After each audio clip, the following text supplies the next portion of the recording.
Welcome to Chattable, real American English. Right. In real life, your go-to source for everything you want to learn to speak great English. It is so wonderful to be here today. We are really excited for this one. Oh, absolutely. We are tackling a subject today that I think it's really going to unlock a lot of doors for our listeners. It really is. Because we are on a mission with this deep dive. A very important mission. Yeah, we want to help you, the listener, sound less like a textbook and more like a person who actually lives and works in the United States. Right. Because there is this incredibly frustrating moment that happens to almost every language learner.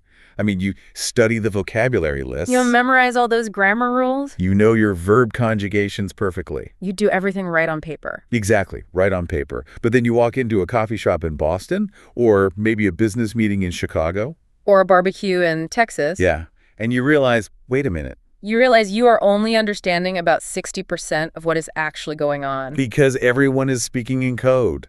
They are. It really is a code. And that code, more often than not, is built entirely on idioms. Yep.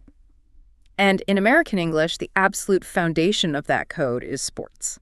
It is everywhere. I mean, I have friends who have never watched a football game or a baseball game in their entire lives. I don't know the rules. They don't know the rules, they don't know the teams, but they use sports idioms constantly in their daily conversations. It's completely unavoidable. Why is that? Well, the sources we are looking at today explain this really well. It isn't just that Americans like entertainment. Right. It is that sports provide a shared language for the whole culture. Americans really love the idea of clear winners and losers. That makes sense. They love the idea of struggle and merit. And sports metaphors allow you to express these really complex ideas, things like success, failure, risk, leadership, in very short, punchy phrases. So if you want to understand the office gossip or, if you want to understand what your boss is actually telling you, you need these phrases. You absolutely do. They are basically shortcuts to meaning. So for today's deep dive, we have pulled 5 essential phrases from our sources. 5 of the best ones. Yeah, we are going to cover baseball, racing, and billiards. Or pool, as some people call it. Right. But we aren't just going to give you the dictionary definition. We are going to look at the story behind the phrase. Because context is everything. Exactly. I find that if you know the origin of the phrase, you never forget the meaning. That's so true. If you can actually visualize the action, the words just stick in your brain. So let's get right into it. Our first stop is the baseball stadium. One of the most classic American settings. And this is a phrase you will hear in almost every corporate boardroom in America. The phrase is, hit it out of the park. Or sometimes you'll hear, knock it out of the park. Right. Now, most people know this basically means good job. But is it really that simple?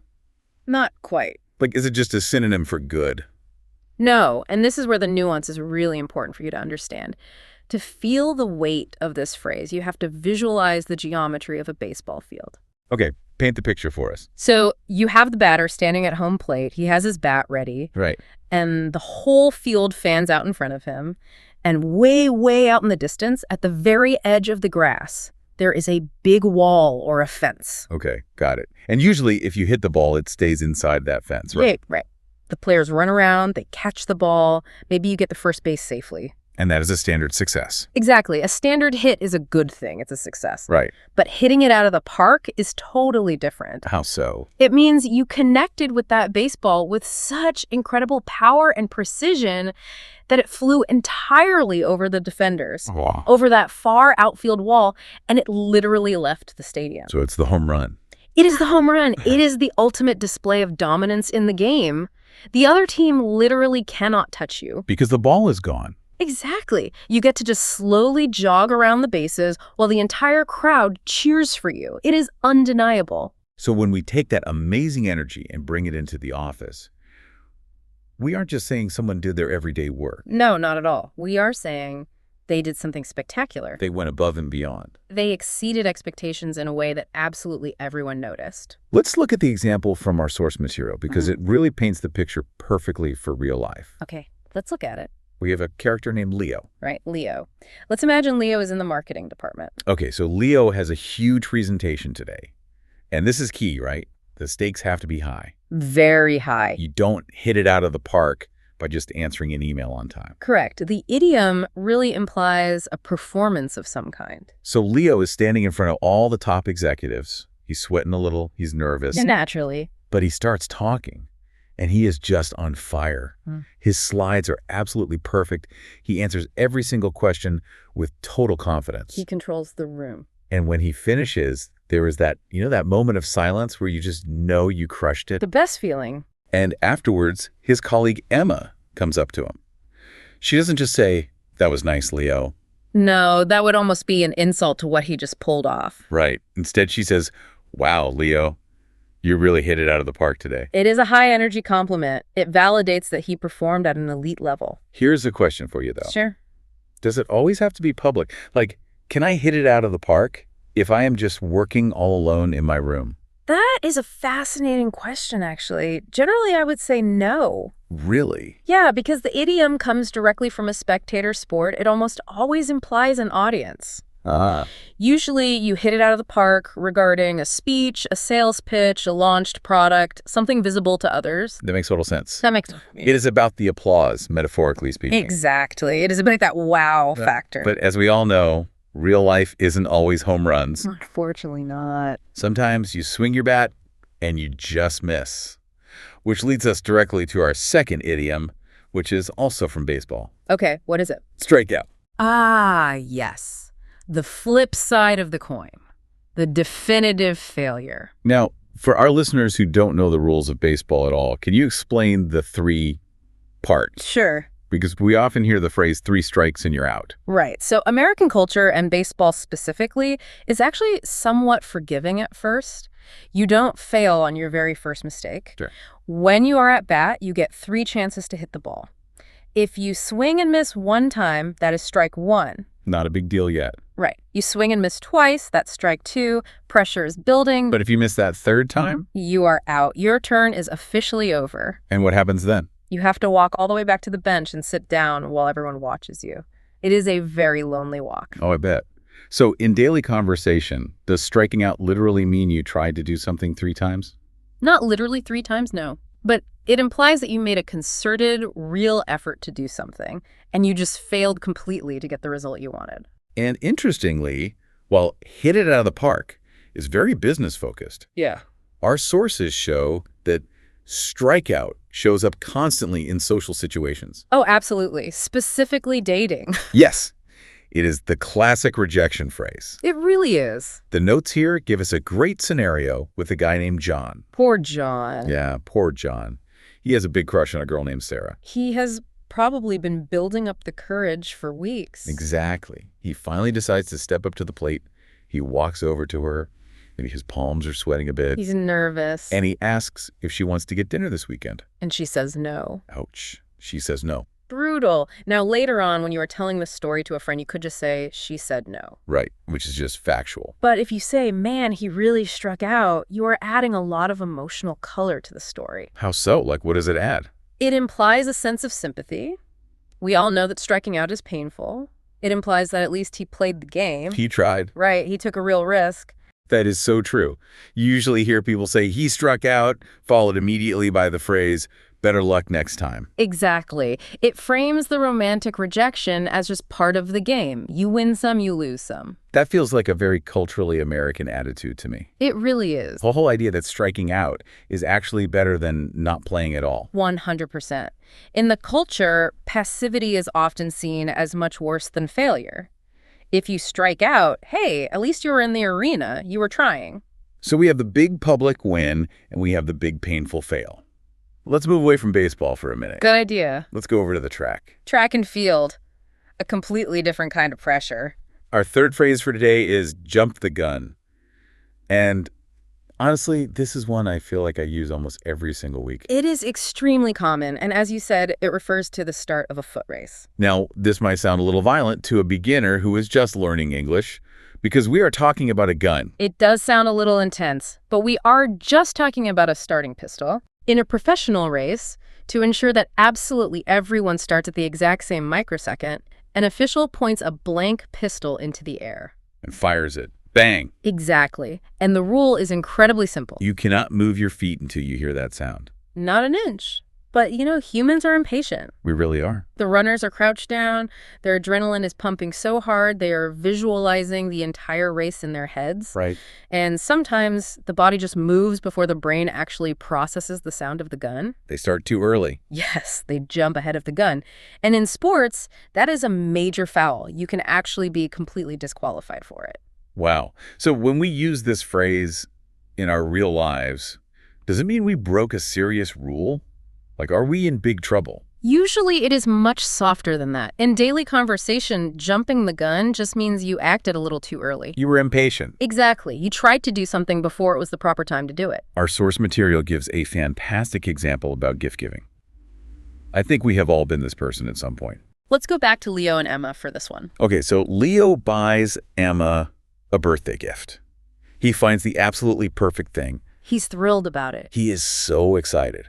But her birthday is still an entire month away. That's a long time to wait. It is. And he just can't wait. He lacks the discipline to sit on the secret and wait for the starting gun of her actual birthday. So he just walks up to her today in the office, hands her the wrapped box, and says, "I know it's early, but I jumped the gun." That is a perfect textbook usage. Yeah. Yes, it is an admission of a mistake, but it's a very harmless one. It basically translates to, I was just too excited to wait. I see this in business meetings, too.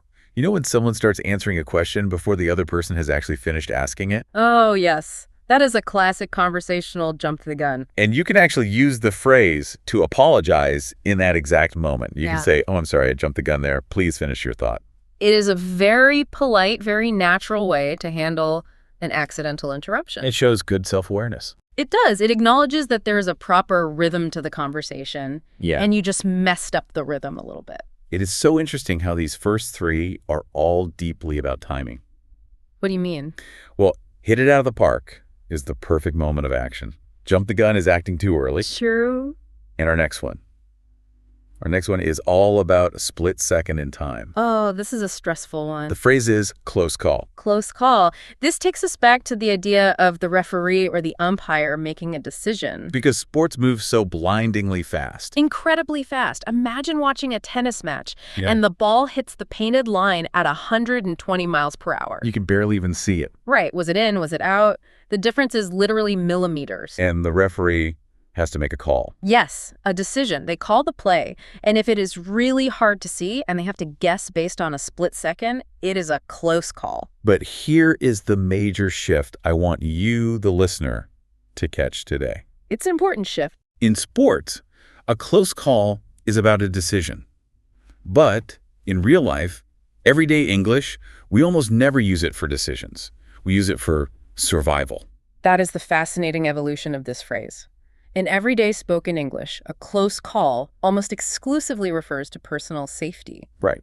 It means you narrowly avoided an accident or some kind of disaster. The driving example in the notes is the absolute perfect scenario to explain this. It really is. Walk us through it. So imagine Emma is driving her car to work. She's just listening to the radio, maybe thinking about what she's going to have for lunch. Very relaxed. Suddenly, out of nowhere, a cat runs right into the middle of the street. Just that pure moment of panic. Yes, she slams her foot on the brakes, the tires screech loudly, her morning coffee spills a little bit in the cup holder. And the car stops. The car stops just 6 inches away from the cat. And there's just silence. The cat runs away safely. The car is totally fine. Emma is fine.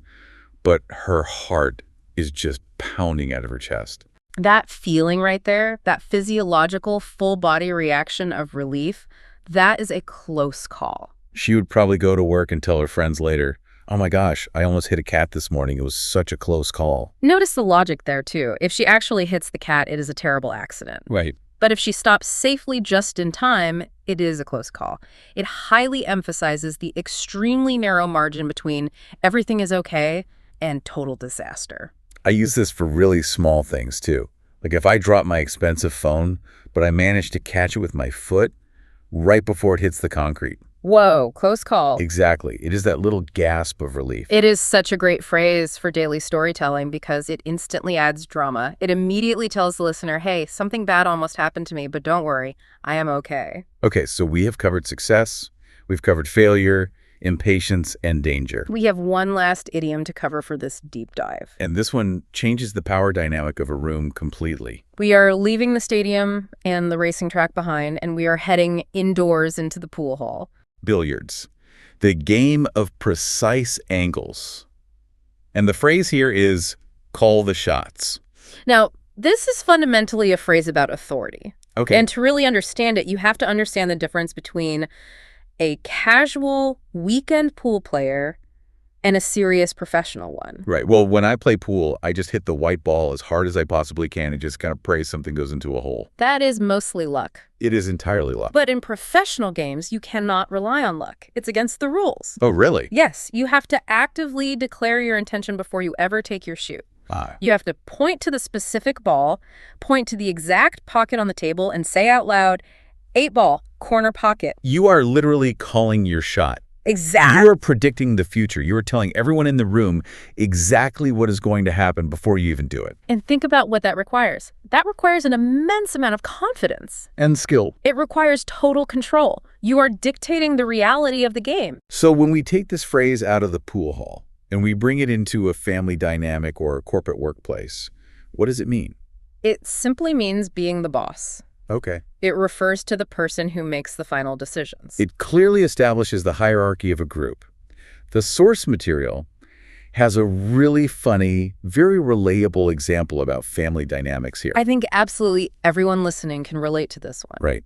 You might have a household where the husband, let's just bring Leo back for a second. Let's do it. Leo might think he is the head of the house. He walks around like he is completely in charge. Right. But if you look closely at their lives, who decides what they're actually eating for dinner every night? His wife. Who decides which movie they watch on the TV? His wife. And who decides where they are going for their big summer vacation? Also his wife. Exactly. So in that specific scenario, you would smile and say, she definitely calls the shots. Now, a quick question for you.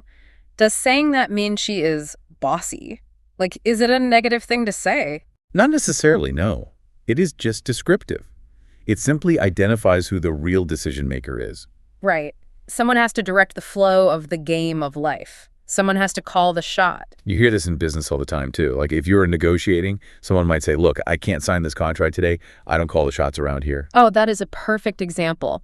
It's a way of deferring to higher authority. Right. It basically means I am just the guy holding the pool cue. Someone else is telling me where I have to aim. That is such a great visual. It really clarifies who holds the actual power in the room. It does. And it is a phrase that commands respect. If you call the shots, you are the undisputed leader. So let's take a deep breath and look back at what we have covered today, because these 5 phrases really do cover the whole spectrum of daily American life. They really do. We started with the ultimate, highly visible public success, hit it out of the park. Then we looked at the painful sting of rejection and trying your best. Strike out. Then the very common mistake of being way too impatient. Jump the gun. Followed by that sudden, gasping relief of survival. Close call. And finally, the clear assertion of leadership and control in a group. Call the shots. It is amazing when you put them all together like that. You realize that you could tell the story of an entire career or even an entire romantic relationship just using these sports idioms. We really could. They are that versatile. And that actually brings us to the challenge for this week's deep dive. We always want to give you, the listener, something practical to do. So what is the mission for this week? The mission is to start very small. Please don't try to memorize all 5 of these and force them into a single conversation tomorrow. No, you will get overwhelmed. You will sound unnatural. You might even jump the gun. Ah, see what you did there? Exactly. Just pick one. Just one. Maybe tomorrow, if a colleague does a really great job on a project, tell them they knocked it out of the park. And watch their face. It is a much stronger, warmer reaction than just saying a plain good job. Or if you narrowly avoid dropping your coffee mug, just whisper to yourself, phew, close call. Try it on for size. See how it feels to actually say it out loud. And the other big part of the challenge is just to listen. Yes, that is the most important part of learning. Now that you actually know the origins, now that you can visualize the baseball stadium, the running track, the pool table, you will never hear these words the same way again. It completely changes your hearing. It really does. When you watch a Hollywood movie tonight or listen to American pop songs on the radio, these phrases are going to jump right out at you. You will realize they are literally everywhere. Even people who hate sports are using them constantly without even realizing they're talking about sports. It's like we just handed you the secret decoder ring for American culture. That is exactly the goal. We want you to stop translating word for word in your head and start understanding the rich picture behind the words. Well, I think we called our shots pretty well today. I think we did.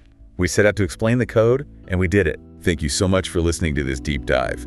Go out there, pay close attention to the code, and honestly, don't be afraid to strike out once in a while. It is the only way to actually play the game. Good luck with your practice this week. Thanks for listening to Chattable. See you next time.